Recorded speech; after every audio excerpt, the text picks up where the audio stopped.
예, 여러분 한 주간 평안하셨습니까? 네, 성령 안에서 한 주간 주님과 동행하는 삶을 사셨습니까? 네, 오늘은 성령 강림절 이후 다섯째 주일입니다. 우리는 사순절을 보낼 때 제수일부터 부활절까지 주님의 고난과 죽음을 묵상하면서 보냅니다.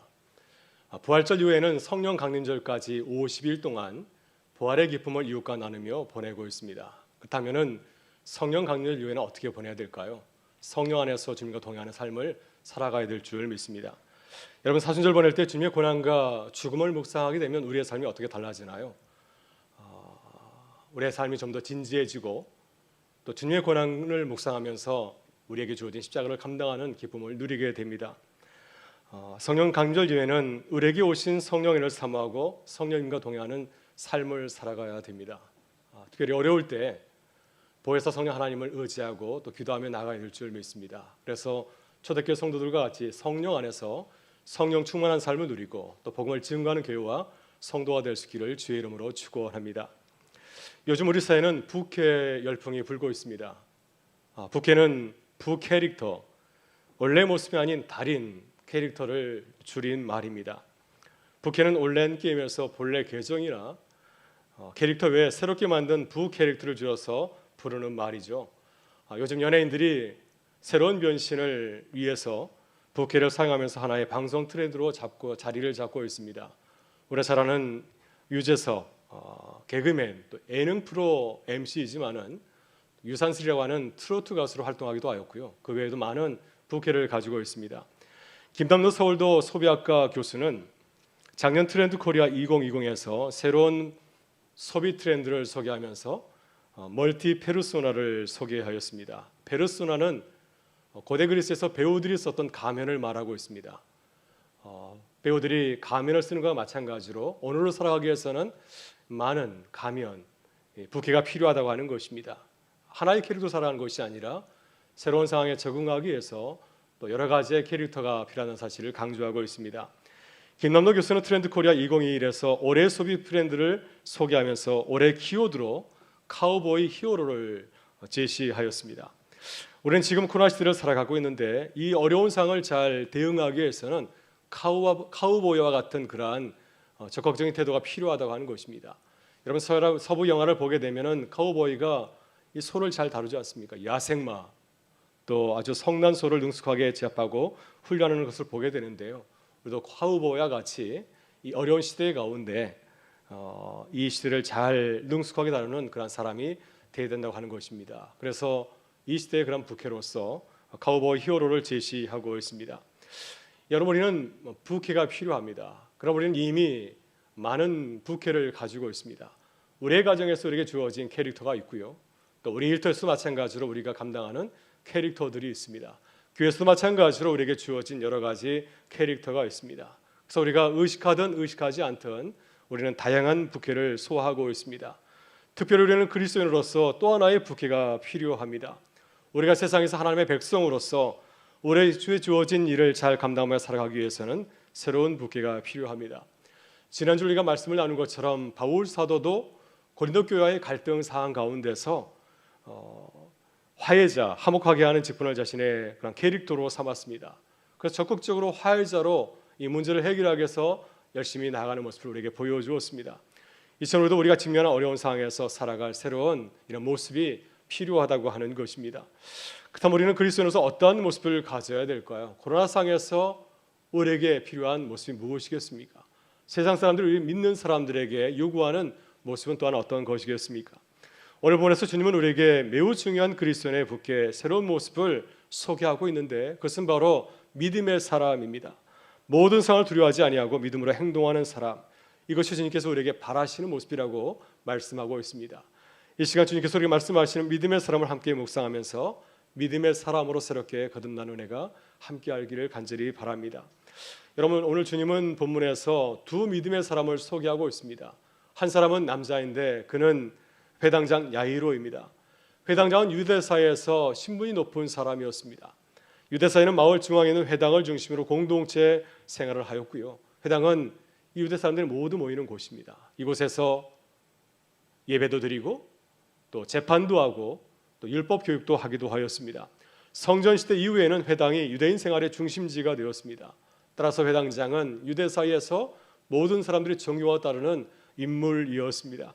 근데 그는 지금 어린 딸이 병들어 죽어가고 있습니다. 그리고 급기야 죽음에 이르게 되었습니다. 이것이 회당장 야이로가 맞이하고 있는 어려운 상황이죠. 또 다른 믿음의 사람은 혈루병으로 고생하는 여인입니다. 혈루병은 비정상적인 생식기 분비물 유출에 관한 병이죠. 유대 사회는 정결법을 중시하는 사회였습니다. 그래서 유대 사회는 유출병을 부정한 병으로 규정하고 함께 살지 못하게 하였고 격리하면서 살게 하였습니다. 오늘 본문에 나오는 혈루병 여인은 12년 동안 혈루병으로 고생하고 있습니다. 이 병을 고치기 위해서 여러 의사를 만났고 치료를 받았지만 아무런 소용이 없게 됐고 치료 과정 가운데서 또한 경제적으로 큰 어려움을 겪게 되었습니다. 이것이 혈루병 여인이 가지고 있는 어려운 상황이죠. 그런데 이 두 사람은 예수를 만나서 그들이 가지고 있는 모든 그런 어려운 문제를 잘 해결하게 되었습니다. 회당장 야이로 딸은 죽었지만 다시 살아나게 되었고 이 혈루병 여인은 12년 동안 고통당하던 이 무서운 난치병으로부터 고침을 받는 치유의 기적을 경험하게 되었습니다. 예수님께서는 이 두 사람을 거의 같은 날, 거의 같은 시간에 만나게 되었습니다.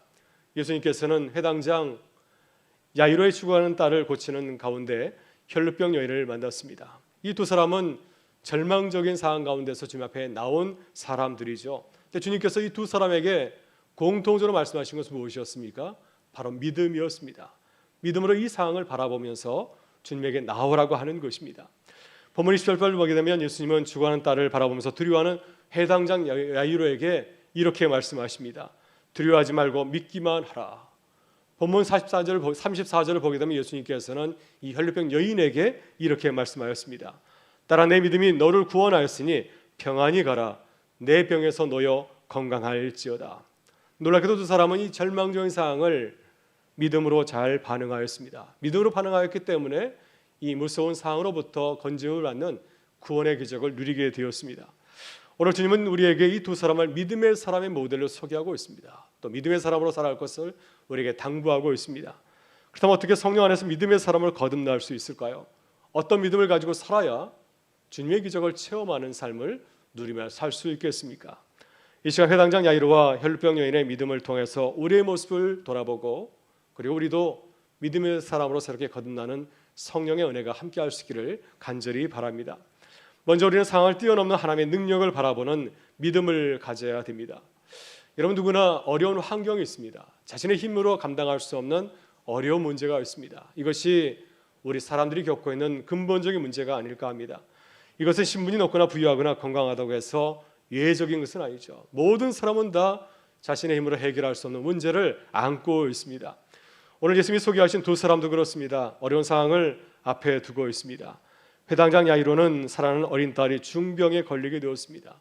목삼이 이태로운 가운데 놓여 있고요. 혈루병 여인은 12년 동안 치료해도 낫지 못하는 무서운 난치병을 갖고 있습니다. 이 병을 치유하는 가운데서 자신의 많은 재산을 다 이제 탕진하게 되었고 또 이 병 때문에 사랑하는 사람들과 함께 살아가지 못하는 격리 생활을 하고 있는 가운데 있습니다. 놀랍게도 두 사람은 절망적인 상황을 극복하고 이겨낸 기적의 주인공들이죠. 어떻게 이들은 이 무서운 상황으로부터 놀라운 기적을 경험할 수 있었을까요? 그들은 이 절박한 상황을 믿음의 눈으로 바라보았습니다. 내 능력으로 이 문제를 해결할 수 있다 생각한 것이 아니라 나의 능력을 가지고서는 도저히 해결할 수 없다. 이 문제는 내가 해결하는 것이 아니라 오직 주님만이 해결할 수 있다 생각하였고 그래서 믿음의 눈을 가지고서 주님을 바라보았습니다. 그래서 어떻게 하였습니까? 절박한 상황을 뛰어넘는 믿음을 보여주었습니다. 회당장 야이로는 예수님을 찾아가서 겸손하게 그 발 앞에 엎드려서 간청하였습니다. 종의 모습을 취하였습니다. 사제로 보게 되면 야이로는 예수님보다 더 높은 신분과 지위를 갖고 있습니다. 그러나 야이로는 자신의 지위나 체면을 내려놓고 겸손하게 주님의 은혜를 간절히 구하면서 말하였습니다. 내 어린 딸이 죽게 되었사오니 오셔서 그 위에 손을 얹으사 그로 구원을 받아 살게 하소서. 혈루병 여인도 믿음으로 주님을 바라보았습니다. 12년 동안 나를 괴롭힌 이 문제 내 힘으로 해결할 수 있는 것이 아니라 오직 주님만이 해결할 수 있음을 믿었습니다. 그래서 수많은 무리를 내치고 나가서 주님의 옷자락을 만지면서 이렇게 생각하였습니다. 내가 그의 옷에 손을 만지기만 하여도 구원을 받으리라. 만일 혈루병 여인이 주님의 옷자락을 만지다가 자신의 신분이 발각나면은 혈루병 환자라는 사실이 알려지게 되면은 이 여인은 큰 곤욕을 치를 줄 모릅니다. 나중에 예수님께서 이 사실을 알고 그에게 물었을 때 그는 두려워 떨면서 주님 앞에 자신의 행위를 고백하지 않았습니까? 이렇게 볼 때 이 여인은 이염을 무릅쓰고 주님에게 나아가서 믿음으로 주님의 옷자락을 만진 것입니다. 따라서 이 여인은 믿음으로 상황을 반응하고 또 그녀의 상황을 뛰어넘는 믿음의 행동을 한 것이었습니다. 왜 하나님께서 우리에게 어려운 상황을 주시는 것일까요?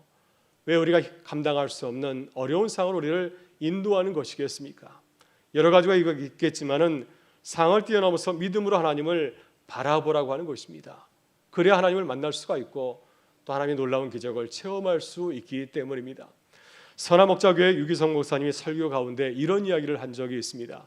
2019년 캐나다 금빛교회 임현수 목사님이 2년 6개월 동안 북한에 억류되었다가 석방되었습니다. 이 놀라운 소식을 듣고 모두가 깜짝 놀라고 기뻐하였는데 교인 중 한 분이 놀라면서 목사님에게 이런 이야기를 하였습니다. 목사님, 믿음이 없이 기도하였는데 어떻게 응답이 되었을까요?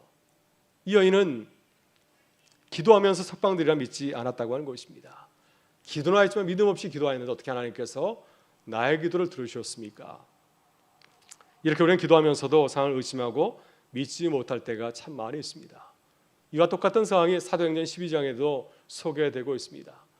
베드로가 이제 열심히 전도하는 가운데서 헤로당이 미움을 사서 이제 감옥에 갇히고 이제 사형을 눈앞에 두게 되었습니다. 그때 이 절박한 사녀를 바라보면서 초대교회 성도들은 모여서 함께 기도하였습니다. 기도하였지만은 석방되리라 믿지 않았습니다. 나중에 베드로가 천사의 도움으로 놀라운 기적을 체험하고 돌아보게 되었을 때 아무도 그 사실을 받아들이고 하지 않았습니다. 여종인 어린 소녀가 노대가 베드로가 돌아왔다고 말하게 됐을 때 그녀를 미친 사람 취급하지 않았습니까? 헛개비가 돌아왔다고 전혀 믿지 못하였고 베드로를 바라보면서 반가워히 그를 맞이한 것이 아니라 깜짝 놀랐습니다. 여러분, 우리는 이렇게 상을 뛰어넘어서 믿음으로 바라보지 못할 때가 참 많이 있습니다. 따라서 하나님께서 우리를 절망적인 상황으로 인도하시는 선하신 뜻이 있는 줄 믿습니다. 상황을 뛰어넘을 때 하나님의 역사를 경험할 수 있기 때문이죠. 우리의 경험이 아니라 우리의 경험을 뛰어넘어서 주님을 바라보게 될 때 우리를 인도하시는 선한 주님의 역사를 경험할 수 있기 때문입니다. 그래서 주님은 상황을 뛰어넘는 믿음의 사람이 되기를 간절히 원하십니다. 믿음으로 주님의 능력을 바라보는 사람이 되기를 간절히 바라고 또 요구하시는 줄 믿습니다. 여러분, 우리의 힘으로 감당하기 어려운 상황을 만났을 때 눈을 들어서 주님을 바라보시기를 바랍니다. 그래서 상황을 뛰어넘게 하시는 그 주님의 놀라운 역사를 경험하는 교회와 성도가 될 수 있기를 주의 이름으로 축원합니다. 다음으로 우리는 상황에 굴복하지 않는 믿음을 가지고서 주님에게 나아가야 됩니다. 예수님께서는 해당장 야이로와 또 혈루병 여인을 보시고 그들의 믿음을 칭찬하였습니다. 해당장 야이로는 딸이 죽어가는 두려운 상황을 바라보면서 주님께 달려와서 간곡하게 간청하였습니다.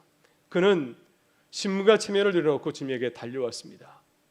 그러나 주님이 자신의 집으로 가는 길에 혈루병 여인을 만나서 그 여인을 치료하는 과정 가운데 시간이 지체되어서 그만 자신의 그 딸이 세상을 떠나고 말았습니다. 이 절망적인 상황을 바라보면서 낭망하는 야이로를 바라보면서 주님이 어떻게 말씀하셨습니까? 주님은 이렇게 말씀하십니다. 두려워하지 말고 믿기만 하라. 주의 말씀은 무슨 뜻인가요? 왜 주님께서 이미 죽은 아이를 바라보면서 슬퍼하는 야이로에게 이런 말씀을 하셨을까요? 지금 주님은 야이로를 칭찬하고 있습니다. 야이로가 절망적인 상황을 바라보면서 포기하지 아니하고 주님께 달려온 거 참 잘했다고 하는 것입니다.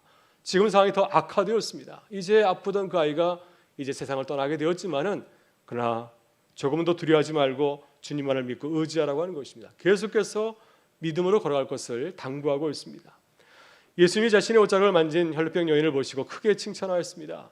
딸아, 너는 믿음의 모든 모험을 했고 이제 온전해졌다. 잘 살아라. 병이 나았으니 복되게 살아라. 메시지 성경은 이 말씀을 이렇게 새롭게 옮겨서 우리에게 전하고 있습니다. 여러분, 주님은 정결법, 율법을 어긴 이 여인을 바라보면서 책망한 것이 아니라 이 여인을 칭찬하였습니다. 그 이유가 무엇인가요? 이 여인이 상황에 굴복하지 아니하고 믿음을 가지고서 주님을 바라보면서 믿음의 행동을 하였기 때문이었습니다. 여러분, 믿음은 어떠한 것입니까? 여러분, 믿음을 어떻게 정의하겠습니까? 믿음은 상황에 굴복하지 아니하고 상황을 뛰어넘는 것입니다. 비유로 말하자고 한다면 상황이라고 하는 높은 띵틀을 믿음을 가지고서 도약해서 그 상황을 뛰어넘는 것입니다. 누구나 쉽게 뛰어넘을 수 있는 상황도 있고요. 우리 힘으로 도저히 불가능한 상황도 있습니다. 오늘 본문에 나오는 야이로와 또 혈루증이 여인이 맞이하고 있는 그 상황은 자신의 힘으로 도저히 감당할 수 없는 그러한 상황이었습니다. 그러나 믿음은 이러한 어려운 상황에서도 믿음으로 주님을 바라보면서 그 상황을 뛰어넘는 것인 줄 믿습니다.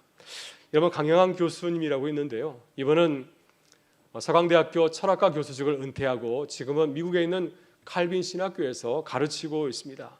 이분은 철학자이지만 또한 신학자입니다. 신학과 철학을 공부하고 또 신학과 철학을 가르치고 있고, 대학에서는 철학을 가르치다 지금은 신학교에서 신학을 가르치고 있습니다. 이분이 최근에 믿음에 관한 책을 펴냈는데 제목이 믿는다는 것입니다. 여러분, 믿음이 무엇입니까? 이 강영환 교수님은 이 책에서 믿음을 4가지로 나누어서 소개하고 있습니다. 질문하는 믿음, 응답하는 믿음, 실천하는 믿음, 삶을 추구하는 믿음. 이렇게 믿음은 다양한 모습을 가지고 있다고 하는 것입니다. 예수님께서 해당장 야이로 그리고 혈루병 여인을 바라보면서 칭찬하신 것은 이러한 믿음을 갖고 있었기 때문이죠. 상황을 바라보면서 질문하는 믿음을 가지고 있었고, 또 상황에 응답하는 믿음을 가지고 있었고, 또 상황을 뛰어넘는 실천하는 믿음을 가지고 있었습니다. 또 나와 함께 하신 주님을 믿고 의지하는 믿음을 가지고 있었습니다.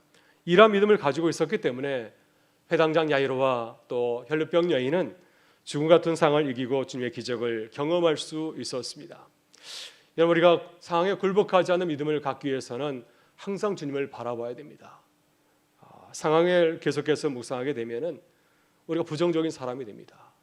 우리의 무능력을 계속해서 발견하게 되고, 또 상황을 계속해서 묵상하다 보면은 상황에 굴복할 수밖에 없는 그러한 결과에 이르게 됩니다. 그래서 우리는 이 상황을 극복하기 위해서 늘 주님을 묵상하고 기도해야 됩니다.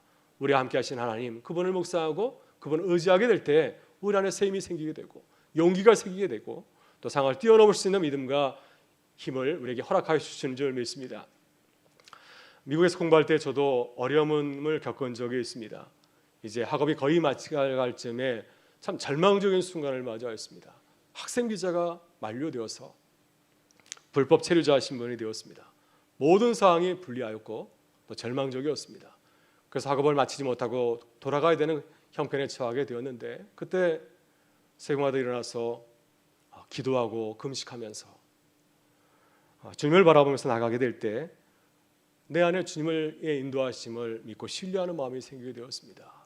그래서 그 어려운 상황을 잘 믿음으로 이기고 또 주님의 은혜를 경험한 적이 있습니다. 여러분, 어려운 일을 만날 때 상황을 묵상해야 되겠습니까? 주님을 바라보실 수 있기를 바랍니다. 상황에 굴복하지 아니하고 우리와 함께 하시는 주님을 믿고 의지하실 수 있기를 바랍니다. 믿음으로 상황을 바라보실 수 있기를 바랍니다. 그래서 어떤 상황에서도 낙담하지 아니하고 성령 안에서 주님이 주시는 기쁨과 평강을 누리는 주님의 백성 되실 수 있기를 주의 이름으로 축원합니다. 마지막으로 우리는 상황을 역전시키는 성령의 역사를 믿음으로 기대하며 살아가야 됩니다. 오늘 본문을 보게 되면 2가지 다른 사건이 나오는데 마치 하나의 사건처럼 보이질 않습니까? 주님이 야이로의 딸을 고치러 가는 길에 혈병 여인을 만나서 그녀를 고치게 되었고, 또 그 혈병 여인을 고친 후에 다시 야이로 집에 가서 그의 죽은 딸을 고치는 기적을 베푸셨습니다. 주님께서 이 2가지 사건을 통해서 우리에게 말씀하시는 것은 무엇일까요? 왜 이 2가지 사건을 하나로 묶어서 우리에게 말씀하시는 것일까요? 모든 상황에서 중요한 것은 믿음이라고 하는 것입니다. 믿음을 강조해서 말씀하고 있습니다. 믿음은 어떤 것인가요? 우리의 상황을 역전시키는 성령 하나님의 역사를 믿고 의지하는 것입니다. 그래서 주님은 우리에게 말씀하십니다. 두려워하지 말고 믿기만 하라. 예수님께서는 이제 야이로 집에 가셔서 죽은 딸을 바라보면서 슬퍼하는 자들에게 말씀하였습니다. 어찌하여 너희가 떠들며 우느냐? 이 아이는 죽은 것이 아니라 자는 것이니라. 예수님의 말씀을 듣고 사람들은 비웃었습니다. 그러나 야이로도 같이 비웃은 것이 아니라 그는 비웃는 사람들을 이 집 밖으로 다 내어놓고 예수님과 함께 아이의 방에 들어갔습니다. 야이로가 끝까지 하나님이 하실 일을 기대하고 순종하게 될 때 자신의 죽은 딸을 살리는 역전시키는 주님의 놀라운 기적을 체험하게 되었습니다. 여러분, 우리는 어려운 상황을 만났을 때 성령 하나님의 역사를 믿고 기대해야 됩니다. 왜냐하면 하나님께서는 절망적인 상황을 통해서 주님의 살아계시는 놀라운 역사를 시작하시고 이루어가시기 때문입니다. 여러분, 요나는 풍랑을 만나서 바다에 던져지는 절망적인 순간을 맞이하지 않았습니까? 바다 속에서 자신의 불순종을 깨닫고 주님의 뜻을 깨닫게 될 때 다시 살아나서 죄로 죽어가는 니느웨 사람들을 살리는 역전의 삶을 살게 되었습니다. 여러분, 사도 바울도 배를 타고 노마로 가는 길에 유라굴로 풍랑을 만나서 배가 침몰할 수밖에 없는 위기 가운데 처하게 되었습니다. 그때 풍랑 가운데서 두려워하지 말라는 주의 말씀을 믿고 순종하게 될 때 새로운 사명을 감당하게 되었습니다. 270명의 뱃사람을 구원하였고 그들에게 복음을 증거하는 새로운 삶을 살게 되었습니다. 여러분, 우리도 어려운 일을 만날 때 상황을 역전시키는 주님의 역사를 기대하고 기도하실 수 있기를 바랍니다. 믿음으로 바라보게 될 때 성령께서 우리에게 상황을 역전시키는 놀라운 기적과 지혜를 더하여 주실 줄 믿습니다. 예전에 선배 목사님이 난처한 상황을 역전시키는 지혜 있는 말을 해주어서 제가 은혜를 받은 적이 있습니다. 신문에 연재된 박강수 만화의 한 장면을 얘기해 주었는데요. 그 만화 내용이 이렇습니다. 선생님이 이제 학교에서 아이들에게 뭔가를 가르치고 있었는데요. 이렇게 말하였습니다. 하나님이 인간을 창조하셨습니다 라고 가르치자 한 학생이 이의를 제기했습니다. 선생님, 우리 아버지가 그러는데 우리 조상은 원숭이라고 하던데요. 그래서 선생님이 대답하였습니다. 얘야, 너희 집안 이야기는 수업이 끝난 뒤에 하자구나. 여러분, 무슨 이야기인가요? 아무리 어려운 문제도 다루기 나름이라고 하는 것입니다. 생각하기 나름이라고 하는 것입니다. 아무리 상황이 어려워도 바라보기 나름입니다. 믿음으로 바라보면 어떠한 상황 가운데서도 기뻐하고 감사할 수 있고요. 또 세일을 이뤄가는 하나님의 역사를 경험할 수 있는 줄 믿습니다. 여러분, 지금 우리는 어려운 상황 가운데 있습니다. 그러나 믿음으로 바라보게 되면 지금이야말로 하나님의 은혜를 경험할 때요, 또 하나님의 구원을 경험할 때인 줄 믿습니다. 우리가 상황에 굴복하지 아니하고 우리와 함께 하신 주님을 바라보며 나가게 될 때 변함없이 주님의 놀라우신 구원의 역사를 경험하게 될 줄 믿습니다. 이런 무슨 일을 만나든지 두려워하지 말고 믿음으로 나아가는 교회와 성도 되실 수 있기를 주의 이름으로 축원합니다. 함께 일어나셔서 찬양하겠습니다.